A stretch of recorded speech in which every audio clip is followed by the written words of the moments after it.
qorshaha dib u dhiska dekedda Hobyo ayaa soconaya waxaana dhawaan gaaray degmada Hobyo ee gobolka Mudug injineero ku sameeynaya qiimeyn iyo saameyn ku aadan qaabka ugu habboon ee lagu dhisi karo deked caalami ah oo yeelato dekedda Hobyo iyo baaxadda dhulka ay ku fadhiisan karto dekedda Hobyo waxaana lagu wadaa in horaanta bishan ay bilaabato dhismaha dekedda Hobyo ayadoona dadaal weyn uu u galay madaxweynaha dowlad goboleedka Galmudug Axmed Ducaale Geele Xaaf sidii loo dhisi lahaa dekedda Hobyo oo baahi weyn ay u qabeen shacabka ku dhaqan deegaanada Galmudug dhawaan ay ahayd markii ay gaareen wafdi caalami ah oo ka socda dowladda Qatar uu hogaaminaya madaxweynaha Galmudug Axmed Ducaale Geele Xaaf oo qiimeyn iyo kormeer ku sameeyeen dekedda Hobyo injineeradan ayaa waxay qiimeyn ku sameyn doonaan baaxadda dhulka ay ku fadhido dekedda iyo inta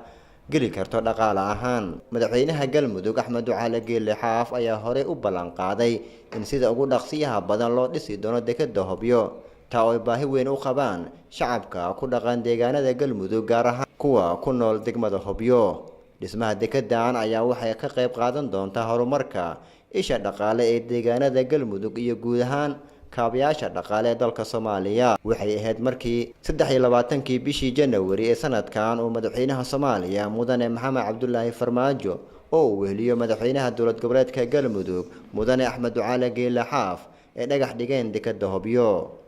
Cabdi Casiis Cali Guule Galmudug TV